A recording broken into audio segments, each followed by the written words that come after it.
Bonjour et bienvenue sur netprof.fr. Dans ce cours, nous allons découvrir les origines d'une expression de la langue française, et plus particulièrement l'expression « bête comme chou ».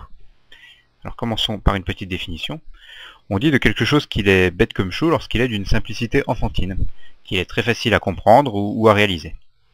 D'où nous vient cette expression? Donc cette locution apparaît au XIXe siècle avec un sens différent, puisqu'elle était alors utilisée pour qualifier quelqu'un de particulièrement stupide. On disait « il est bête comme chou » et ça ne s'employait pas pour les objets, on ne disait pas « c'est bête comme chou ».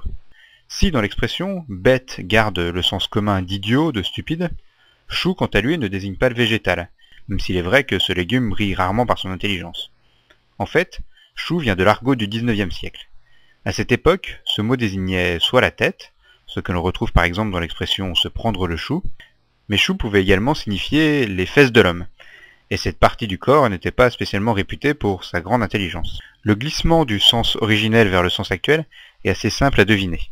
En effet, si quelqu'un de bête comme chou arrivait à faire ou à comprendre quelque chose, c'est que cette chose devait être particulièrement facile à appréhender, et on s'est donc mis à qualifier cette chose comme étant bête comme chou par métonymie entre l'exécutant et son objet. Lors de mes recherches à propos de cette expression, j'ai rencontré une autre explication, qui semblait très séduisante, comme le sont en général toutes les explications qui sont inventées a posteriori.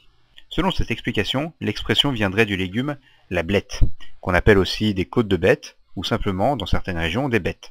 Or, certains marchands peu scrupuleux auraient vendu ce légume bon marché, trop cher en le faisant passer pour un chou.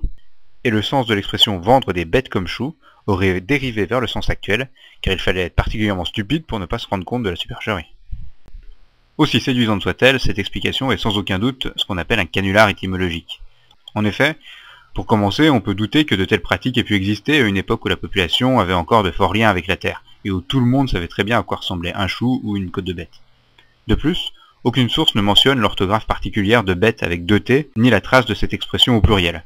Or on sait que de telles mutations syntaxiques se font dans la durée. Enfin, en ce qui concerne le sens de chacun des termes de l'expression, toutes les sources convergent en désignant bête comme un synonyme de stupide, mais jamais avec une acceptation animale, comme une bête sauvage, ni végétale, comme une blette. Et chou ne fait jamais référence aux légumes, ni à la pâtisserie d'ailleurs. Il provient bien de l'argot que nous avons évoqué précédemment.